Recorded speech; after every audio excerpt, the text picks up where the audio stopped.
फिर दूरी बढ़ जाती है। पहले ट्रस्ट खत्म हो जाता है, फिर दूरी बढ़ जाती है, और ये दूरी कभी कभी बच्चों को डिप्रेशन की तरफ धकेल देती है। और इसलिए मां बाप के लिए बहुत आवश्यक है, उसी प्रकार से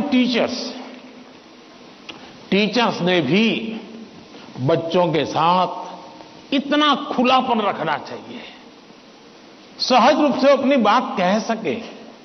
अगर उसको कोई सवाल समझ में नहीं आया तो कोई टीचर हड़का देगा, तुझे कुछ समझ नहीं आने वाला तो बाकियों को, विद्यार्थियों का टाइम खराब मत करो, बैठ जाओ। कभी कभी क्या करते हैं टीचर भी, जो 4-5 होनहार बच्चे होते हैं ना, उनको वो बहुत प्रिय लगते हैं, उनसे उनका मन लग जाता है। बाकी क्लास में 20 बच्चे हैं, 30 बच्चे हैं, वो जाने उनका नसीब जाने, ये 2-4 में अपना मन लगा देते हैं, सब चीजें वाहवाही उन्हीं की करते रहते हैं, वही रिजल्ट देकर गए। अब आप उसको कितना आगे ले जा पाते हो तो अलग बात है, लेकिन बाकी जो है वहां से नीचे गिरा देते हैं। और इसलिए कृपा करके आपके लिए सभी स्टूडेंट समान होने चाहिए, सबके साथ इक्वली। हां, जो तेज होगा वो अपने आप में से जो अमृत है वो ले लेगा, लेकिन जिसको सबसे ज्यादा जरूरत है उसके प्रति अगर आप सिंपैथेटिक, और उसमें भी मैं मानता हूं उसके गुणों की तारीफ कीजिए। कभी एक बच्चा बिल्कुल वीक है पढ़ने में, लेकिन उसके हैंड राइटिंग अच्छे है, तो उसके सीट पे जाकर के, अरे यार क्या बढ़िया लिखते हो तुम, कितने हैंड राइटिंग तुम्हारे अच्छे हैं, क्या स्मार्टनेस है तुम्हारी। कभी ऐसा एक डल विद्यार्थी है, अरे यार तेरा कपड़ा बहुत शर्ट बहुत अच्छा है, उसके अंदर कॉन्फिडेंस बिल्डअप होगा, वो आपके साथ खुलने लग जाएगा, वो आपसे बातें करने लगेगा कि ये साहब के प्रति मेरे प्रति उनका ध्यान है। अगर ये सहज वातावरण बन जाएगा तो मैं नहीं मानता हूं कि, लेकिन ये विद्यार्थियों का भी उतना ही दायित्व है, हमें आत्मचिंतन करना चाहिए कि मेरी ऐसी कौन सी बातें थी जिसने मेरे घर के लोगों का मुझ पर से भरोसा उठ गया। ये किसी भी हालत में हमारे आचरण से हमारे परिवार के, हमारे टीचर का हम पे भरोसा उठना नहीं चाहिए। हमसे कुछ नहीं हुआ तो कहना चाहिए। दूसरा, मुझे लगता है कि परिवार में एक प्रयोग कर सकते हैं। मान लीजिए आपका बेटे या बेटी के 5 दोस्त हैं, तय कीजिए कि महीने में एक बार 2 घंटे वो पांचों परिवार किसी एक परिवार में एकत्र होंगे, दूसरे महीने दूसरे परिवार में बिल्कुल गेट टुगेदर करेंगे, और उसमें बच्चे बूढ़े सम हो गए। ऐसा नहीं कि 2 लोगों को घर छोड़ के आ जाएंगे। 80 साल के माँ बाप भी अगर फिजिकली फिट है, आ सकते हैं, उनको भी लेके आइए। और फिर तय कीजिए कि आज वो तो तीसरे नंबर का दोस्त है, उसकी माताजी एक कोई पॉजिटिव बुक पढ़ करके उसकी कथा सुनाएगी। अगले बार तय किए जो 4 नंबर का दोस्त है, उसके पिताजी एक कोई पॉजिटिव मूवी देखा होगा तो उसकी कथा सुनाएंगे। जब भी आप 1 घंटे का गेट टुगेदर करें, सिर्फ और सिर्फ उदाहरणों के साथ, किसी रेफरेंस के साथ पॉजिटिव चीजों की चर्चा करें, वहां के किसी के रेफरेंस से नहीं। आप देख लेना, धीरे धीरे वो पॉजिटिविटी पर्कुलेट होगी, और यही पॉजिटिविटी सिर्फ आपके बच्चों के प्रति नहीं, अंदर अंदर भी ऐसा ट्रस्ट का वातावरण बना देगी कि आप सब एक इकाई बन जाएंगे, एक दूसरे के मददगार बन जाएंगे। और मैं मानता हूं ऐसे कुछ प्रयोग करते रहना चाहिए। धन्यवाद।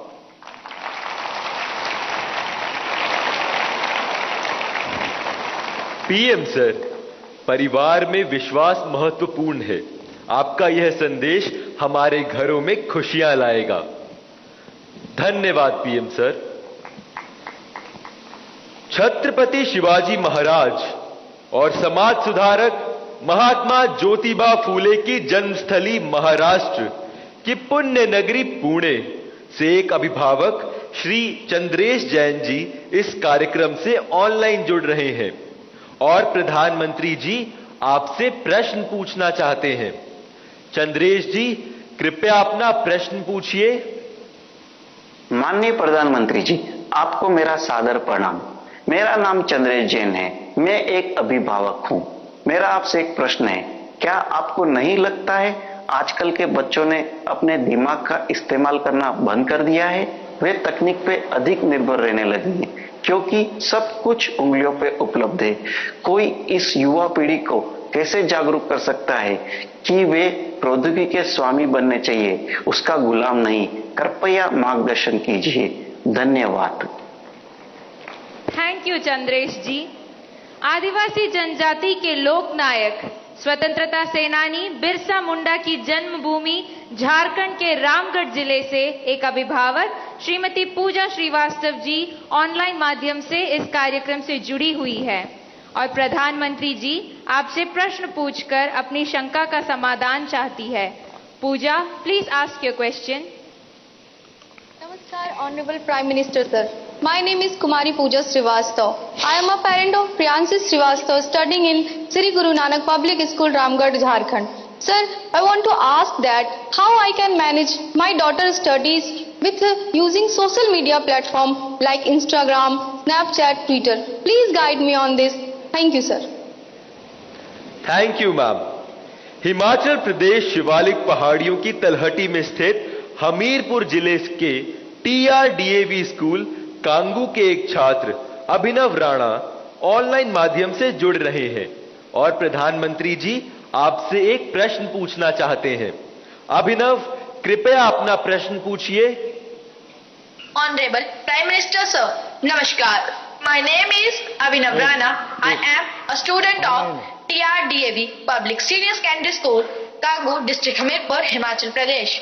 Sir, my question is, how can we educate and encourage students to manage exam stress effectively while also harnessing the benefits of mobile technology as a tool for learning rather than letting it become a distraction during crucial study periods?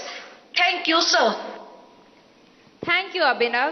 प्रधानमंत्री जी, चंद्रेश जैन, पूजा और अभिनव जैसे अनेक लोग जीवन में social media और technology के बढ़ते दबाव की स्थिति से परेशान हैं। वे सभी तकनीक पर निर्भरता एवं इसके अधिक प्रयोग से होने वाली दुष्प्रभाव से कैसे बचें? कृपया इस विषय में उचित परामर्श प्रदान कीजिए। देखिए, हमारे यहाँ शास्त्रों में भी कहा गया है और सहज जीवन में भी कहा गया, किसी भी चीज का अति किसी का भला नहीं करता है। हर चीज उसका एक मानदंड होना चाहिए, उसके आधार पर होता है। अगर मान लीजिए मां ने बहुत बढ़िया खाना बनाया है, न्यूट्रिशन की दृष्टि से रिच है, टेस्ट आपकी पसंद का है, समय भी खाने का है, लेकिन बस खा रहे हैं, मां परोसती जा रही है। क्या ये संभव है? क्या संभव है? क्या कभी कभी तो आप मां को कहो, नहीं मां बस बहुत हो गया, अब नहीं खा सकता हूं, करते हो कि नहीं करते हो? अपनी प्रिय खाना था, हर प्रकार से न्यूट्रिशन वैल्यू वाला था, वो समय भी ऐसा था, खाने का वक्त था, फिर भी एक स्टेज आ जाता है जब वो खाना आपके लिए तकलीफ कर सकता है, वॉमिटिंग करवाएगा, हेल्थ खराब कर देगा। आपका कितना ही प्रिय खाना आपको रुकना पड़ेगा। रुकना पड़ता कि नहीं रुकना पड़ता? वैसे ही मोबाइल के ऊपर कितना ही प्रिय चीजें, कितनी ही चीजें आती हो, लेकिन कुछ तो समय तय करना पड़ेगा। अगर आप, मैंने देखा है आजकल बहुत से लोगों को जब भी देखो लगे पड़े हैं। आपने देखा होगा, मेरे हाथ में कभी, बहुत रेयर केस में कभी मोबाइल फोन मेरे हाथ में होता है, क्योंकि मुझे मालूम है कि मेरे समय का मुझे सर्वाधिक उपयोग क्या करना है। जबकि मैं ये भी मानता हूं कि इंफॉर्मेशन के लिए मेरे लिए एक बहुत आवश्यक साधन भी है, लेकिन उसका कैसे उपयोग करना, कितना करना, इसका मुझे विवेक होना चाहिए। और ये दोनों जो पेरेंट्स की चिंता है वो इन दो की नहीं है, हर पेरेंट्स की चिंता है। शायद ही कोई अपवाद होगा जो माँ बाप खुद भी दिन भर मोबाइल में अटके रहते होंगे ना, वो भी चाहते होंगे कि बेटा इससे बचे। और आपने देखा होगा, सबसे बड़ी बात, आपके जीवन को बहुत कुंठित कर देता है जी। अगर आप परिवार में देखोगे तो घर के 4 लोग 4 कोने में बैठे हैं और एक दूसरे को मैसेज फॉरवर्ड करते हैं, उठ करके मोबाइल नहीं दिखाते कि देख मैंने ये आया तुम देखो। क्यों? सीक्रेसी। ये इसके कारण एक बहुत बड़ा अविश्वास पैदा करने में ये भी एक साधन बन गया आजकल। अगर मां ने मोबाइल फोन को हाथ लगा दिया, बस आ गया घर में तूफान। तुम कौन होती मेरे मोबाइल को हाथ लगाने वाली? यही हो जाता है। मैं समझता हूं कि परिवार में कुछ नियम होने, जैसे खाना खाते समय डाइनिंग टेबल पर कोई इलेक्ट्रॉनिक गैजेट नहीं होगा, मतलब नहीं होगा। सब लोग खाना खाते समय गप्पे मारेंगे, बातें करेंगे, खाना खाएंगे। ये हम डिसिप्लिन फॉलो कर सकते हैं जी। घर के अंदर मैंने पहले भी कहा है या दोबारा कहता हूं, नो गैजेट जोन, कि भाई ये कमरे में कोई गैजेट की एंट्री नहीं, हम बैठेंगे, बातें करेंगे, गप्पे मारेंगे।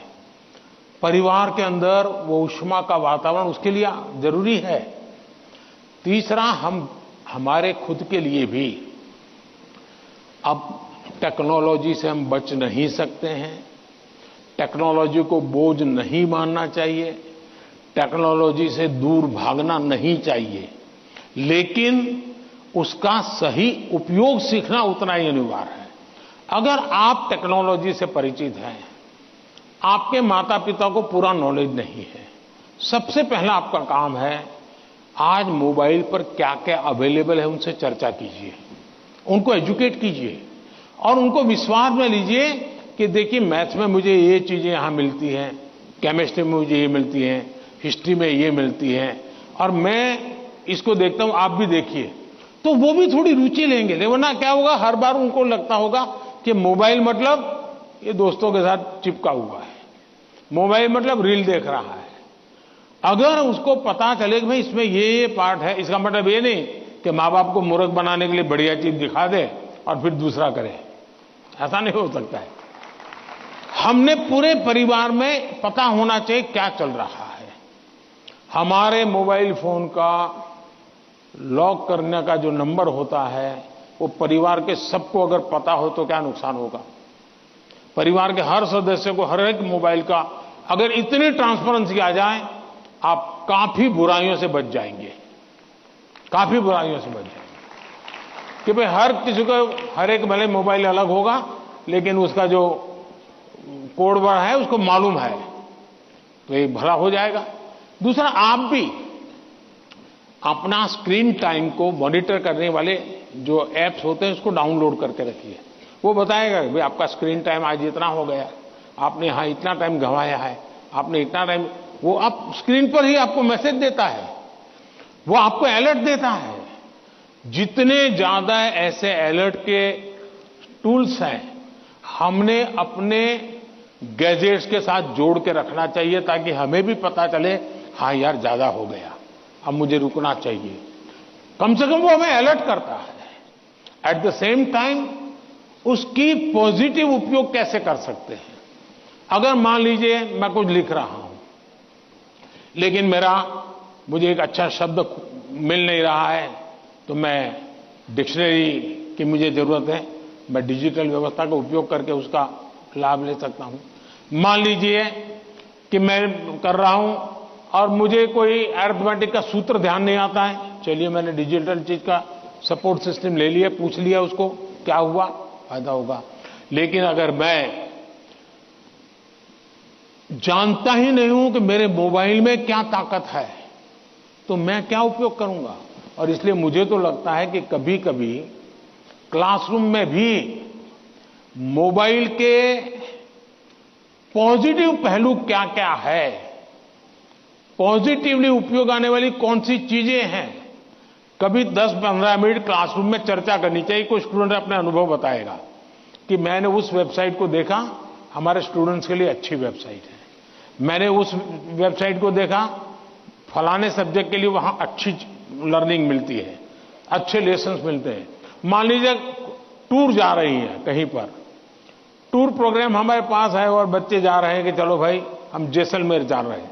सबको कहा जाए जरा ऑनलाइन जाओ भाई, जैसलमेर का पूरा प्रोजेक्ट रिपोर्ट बनाओ, तो उसको पॉजिटिव उपयोग करने की आदत डालनी चाहिए। उसको लगना चाहिए कि तुम्हारी मदद में बहुत सी सारी व्यवस्थाएं उपलब्ध हैं, तुम इसका उपयोग करो। जितना ज्यादा सकारात्मकता से आप उपयोग करोगे उतना आपको लाभ होगा।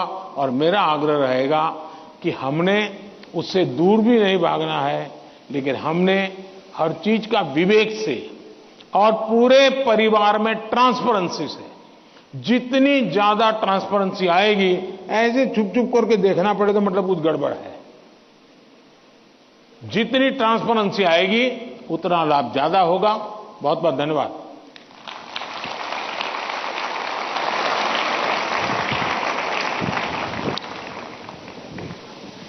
पीएम सर, सफलता के लिए जीवन में संतुलन बहुत महत्वपूर्ण है।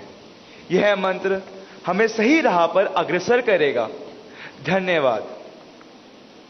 महाकवि सुब्रमण्यम भारती की जन्मभूमि तमिलनाडु की राजधानी चेन्नई के मॉडर्न सीनियर सेकेंडरी स्कूल के छात्र एम वागेश ऑनलाइन माध्यम से जुड़े हैं और प्रधानमंत्री जी आपसे प्रश्न पूछना चाहते हैं। M Vagesh, please ask your question. Honorable Prime Minister Sir, Namaste. My name is M. Vagesh. I am student of Modern Senior Secondary School, Nanganallur, Chennai. My question is, how do you handle stress and pressure in the super strong position as a Prime Minister? What is your key factor of controlling stress? Thank you. आप भी बनना चाहते हैं क्या? तैयारी कर रहे हो क्या? धन्यवाद एम वागेश। आज की इस परिचर्चा का अंतिम प्रश्न देवभूमि उत्तराखंड, जो अपनी प्राकृतिक सुषमा के लिए प्रसिद्ध है, उधम सिंह नगर स्थित डायनेस्टी मॉडर्न गुरुकुल एकेडमी की छात्रा स्नेहा त्यागी ऑनलाइन माध्यम से जुड़ी हैं और प्रधानमंत्री जी से प्रश्न पूछना चाहती हैं। स्नेहा, कृपया अपना प्रश्न पूछिए। दिव्य है, अतुल्य है, अदम्य साहस का परिचय है आप। युगों युगों के निर्माता, अद्भुत भारत का भविष्य है आप। देवभूमि उत्तराखंड से आदरणीय प्रधानमंत्री मोदी जी को मेरा चरण स्पर्श प्रणाम। मेरा नाम स्नेहा त्यागी है। मैं डायनेस्टी मॉडर्न गुरुकुल अकादमी थिंकी फार्म खटीमा उधम सिंह नगर की कक्षा 7 की छात्रा हूँ। आदरणीय प्रधानमंत्री जी से मेरा प्रश्न है कि हम आपकी तरह सकारात्मक कैसे हो सकते हैं। धन्यवाद श्रीमान। थैंक्स स्नेहा। प्रधानमंत्री जी, आप अपने बिजी लाइफ में प्रेशर को कैसे हैंडल करते हैं और इतना प्रेशर होने पर भी हमेशा सकारात्मक कैसे रह पाते हैं? आप यह सब कैसे कर पाते हैं? कृपया अपनी सकारात्मक ऊर्जा का रहस्य हमसे साझा करें। प्रधानमंत्री जी।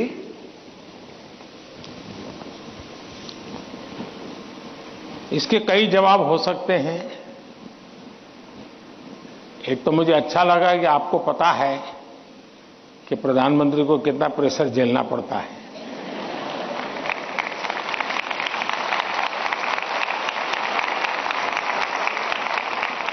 वरना आपको तो लगता होगा हवाई जहाज है, हेलीकॉप्टर है, उनको क्या है, यहां से यहां जाना है, यही करना है। लेकिन आपको पता है कि भांति भांति के सुबह शाम, दरअसल हरेक के जीवन में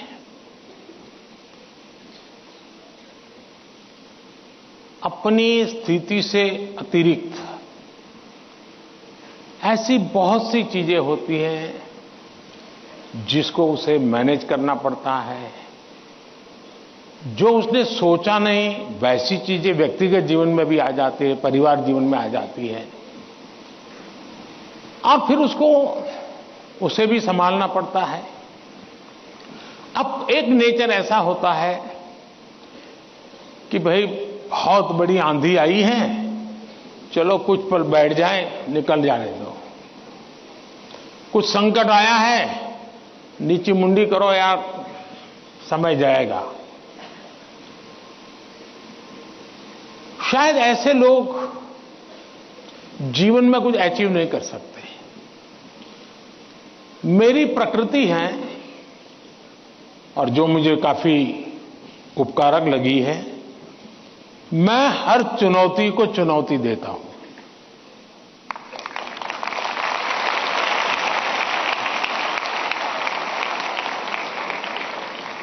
चुनौती जाएगी, स्थितियां सुधर जाएगी, इसकी प्रतीक्षा करते हुए मैं सोया नहीं रहता और उसके कारण मुझे नया नया सीखने को मिलता है।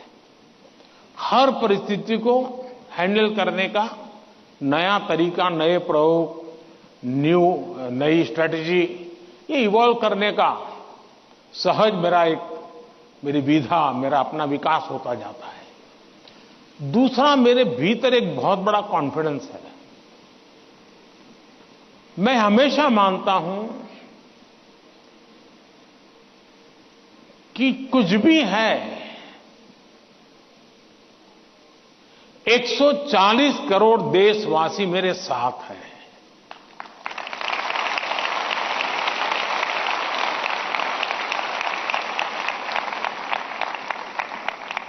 अगर 100 मिलियन चुनौतियां हैं तो बिलियंस ऑफ बिलियन समाधान भी है। मुझे कभी नहीं लगता है कि मैं अकेला हूं। मुझे कभी नहीं लगता है कि मुझे करना है। मुझे हमेशा पता होता है मेरा देश सामर्थ्यवान है, मेरे देश के लोग सामर्थ्यवान है, मेरे देश के लोगों का मस्तिष्क सामर्थ्यवान है। हम हर चुनौती को पार कर जाएंगे। ये मूलभूत मेरे भीतर मेरा सोचने का पिंड है और इसके कारण मुझे कभी नहीं लगता यार मुझ पर आया क्या करूंगा। मुझे लगता है नहीं, 140 करोड़ लोग हैं, संभल जाएंगे, ठीक है, आगे मुझे रहना पड़ेगा और गलत हुआ तो गाली मुझे खानी पड़ेगी, लेकिन मेरे देश का सामर्थ्य, और इसलिए मैं अपनी शक्ति देश के सामर्थ्य को बढ़ाने में लगा रहा हूं। और जितना ज्यादा मैं मेरे देशवासियों का सामर्थ्य बढ़ाता जाऊंगा, चुनौतियों को चुनौती देने की ताकत हमारी और बढ़ती जाएगी।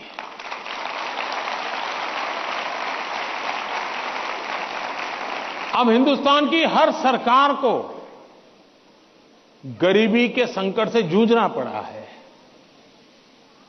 हमारे देश में संकट है ही है, लेकिन मैं डर करके बैठ नहीं गया। मैंने उसका रास्ता खोजा और मैंने सोचा कि सरकार होती कौन है जो गरीबी हटाएगी। गरीबी तो तब हटेगी जब मेरा हर गरीब तय करेगा कि अब मुझे गरीबी को परास्त करना है।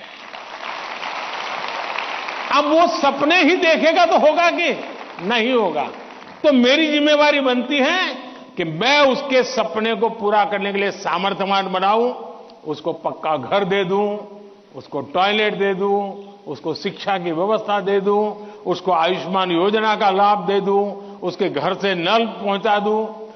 अगर मैं ये चीजों से जिसको रोजमर्रा की जिंदगी से उसको जूझना पड़ता है, अगर मैं उससे उसको मुक्ति दिला देता हूं, उसको एम्पावर करता जाता हूं, तो वो भी मानेगा अब गरीबी गई, अब मैं इसको मारूंगा। और आप देखिए, इस मेरे 10 साल के कार्यकाल में देश में 25 करोड़ लोग गरीबी से बाहर आए हैं। अब यही चीज और लोग भी तो जैसे बिताया मैं भी बिता देता। और इसलिए मेरी कोशिश रहती है कि हम देश की शक्ति पर, देश के संसाधनों पर भरोसा करें। जब हम इन सारी चीजों को देखते हैं तो कभी हम अपने आप को अकेला महसूस नहीं करते जी। मैं क्या करूं, मैं कैसे करूं, अरे मैं तो एक चाय बेचने वाला इंसान, क्या करूंगा, ऐसे नहीं सोच सकता हूं जी। मुझे पूरा भरोसा होना चाहिए। और इसलिए पहली बात है कि आप जिनके लिए कर रहे हैं उन पर आपका अपार भरोसा।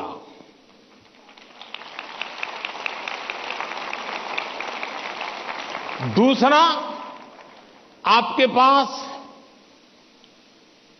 निरक्षीर का विवेक चाहिए। कौन सा सही है, कौन सा गलत है, कौन सा आज जरूरी है, कौन सा अभी नहीं, बाद में देखेंगे। आप प्रायोरिटी तय करने का सामर्थ्य चाहिए। वो अनुभव से आता है, हर चीज को एनालाइज करने से आता है। मैं दूसरा प्रयास ये करता हूं। तीसरा, मैं गलती भी हो जाए तो ये मान के चलता हूं कि ये मेरे लिए लेसन है। मैं इसको निराशा का कारण नहीं मानता हूं। अब आप देखिए, कोविड का संकट कितना भयंकर था। मामूली चुनौती थी क्या? पूरी दुनिया फंसी पड़ी थी। अब मेरे लिए भी था कि क्या करो भाई, मैं कह दूं, अब क्या करे, तो भाई वैश्विक बीमारी है, दुनिया भर में ऐसा ही है, सब अपना अपना संभाल लो। मैंने ऐसा नहीं किया। रोज टीवी पे आया, रोज देशवासियों से बात की, कभी ताली बजाने के लिए कहा, कभी थाली बजाने के लिए कहा, कभी दिया जलाने के लिए कहा। वो एक कोरोना को खत्म नहीं करता है, लेकिन वो एक कोरोना के खिलाफ लड़ाई लड़ने की एक सामूहिक शक्ति को जन्म देता है। सामूहिक शक्ति को उभारना। अब देखिए, पहले भी खेल के मैदान में हमारे लोग जाते थे, कभी कोई जीत के आता था, कोई जीत के नहीं आता था। जाने वाले को पूछता नहीं था, आने वाले को पूछता नहीं था। मैंने कहा पहले 3 मेडल के जीतते आएंगे, लेकिन मैं उसके ढोल पीटूंगा। तो धीरे धीरे करके 107 मेडल लेने का सामर्थ्य उन्हीं बच्चों में से निकला। सामर्थ्य तो था। सही दिशा, सही रणनीति, सही नेतृत्व परिणाम लाता है। जिसके पास सामर्थ्य है उसका सही उपयोग करना चाहिए। और मेरा तो गवर्नेंस का एक सिद्धांत रहा है कि अच्छी सरकार चलाने के लिए, इन समस्याओं के समाधान के लिए भी आपको नीचे से ऊपर की तरफ सही जानकारी आनी चाहिए, परफेक्ट इंफॉर्मेशन आनी चाहिए, और ऊपर से नीचे की तरफ परफेक्ट गाइडेंस जाना चाहिए।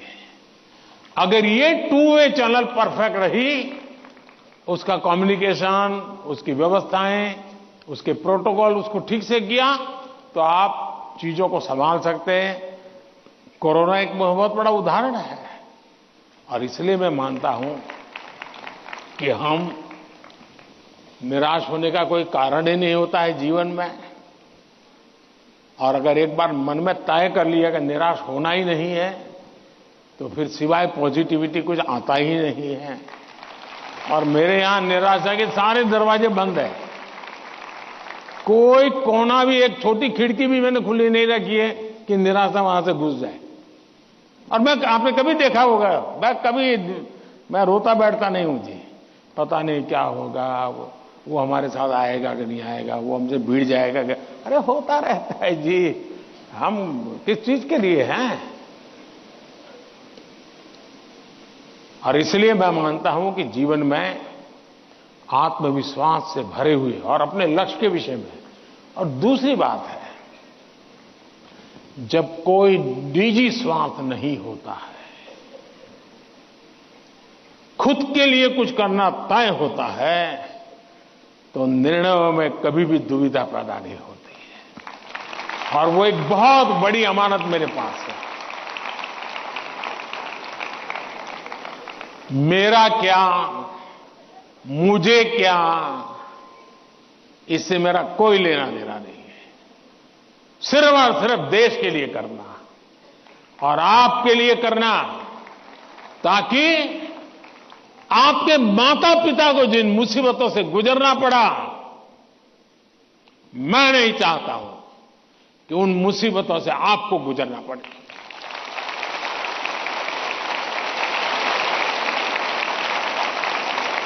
हमें ऐसा देश बना करके देना है दोस्तों, ताकि आपके भावी पीढ़ी को भी, आपके संतानों को भी लगे कि हम ऐसे देश के अंदर और पूरी तरह खिल सकते हैं, अपना सामर्थ्य दिखा सकते हैं। और ये हमारा सामूहिक संकल्प होना चाहिए, ये हमारा सामूहिक रिजॉल्व होना चाहिए, और परिणाम मिलता है। और इसलिए साथियों, जीवन में पॉजिटिव थिंकिंग की बहुत बड़ी ताकत होती है। बुरी सी बुरी चीज में भी पॉजिटिव देखा जा सकता है, उसको हमने देखना चाहिए। धन्यवाद जी।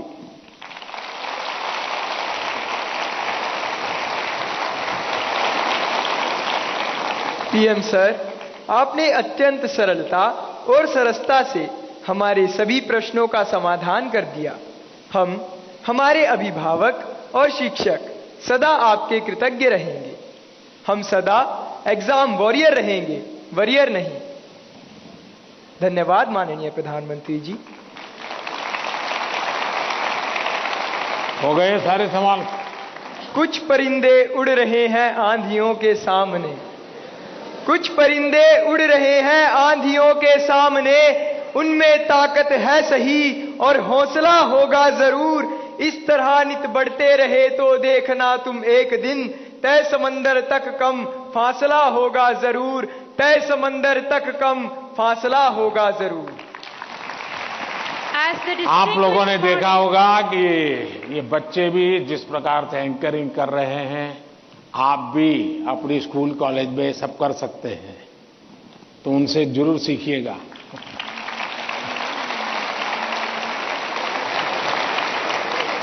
As the distinguished morning of Pariksha Pe Charcha 2024 concludes, we extend our sincere gratitude to Honorable Prime Minister Shri Narendra Modi ji for his wise counsel and inspirational touch. Today, Prime Minister Sir has exemplified the attributes of teaching as identified in the book Nannul. His suggestions have resonated and ignited the spirits of myriad of students, teachers and parents across our nation. Thank you once again, PM Sir. चलिए साथियों, आप सबका भी बहुत बहुत धन्यवाद, और मैं आशा करता हूं कि आप इसी उमंग उत्साह के साथ आपके परिवार को भी विश्वास देंगे, खुद भी आत्मविश्वास से भरे हुए और अच्छे परिणाम, और जीवन में जो चाहा है उसके लिए जीने की आदत बनेगी, और आप जो चाहते हैं वो परिणाम आपको प्राप्त होगा। मेरी आप सबको बहुत बहुत शुभकामनाएं हैं। धन्यवाद। आइए। For more such videos, subscribe to the NewsX YouTube channel, hit the bell icon.